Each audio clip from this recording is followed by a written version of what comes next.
know many people are having trouble with their Graco Soothe My Way swing shutting down on its own? Don't worry. In this video, we'll show you how you do this. Let's start. Step 1. Check power connection. Make sure your Graco swing is securely connected to its power source. Step 2. Ensure level surface.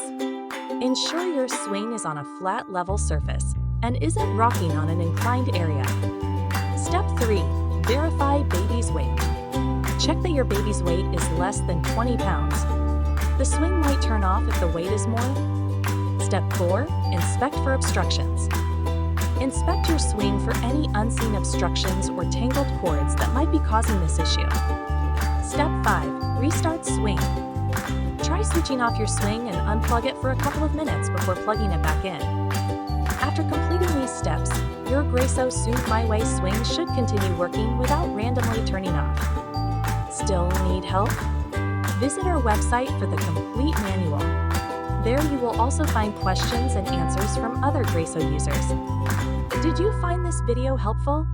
By subscribing, you help us continue to answer users' questions. So, subscribe to our channel. Thanks for watching, and see you in the next video.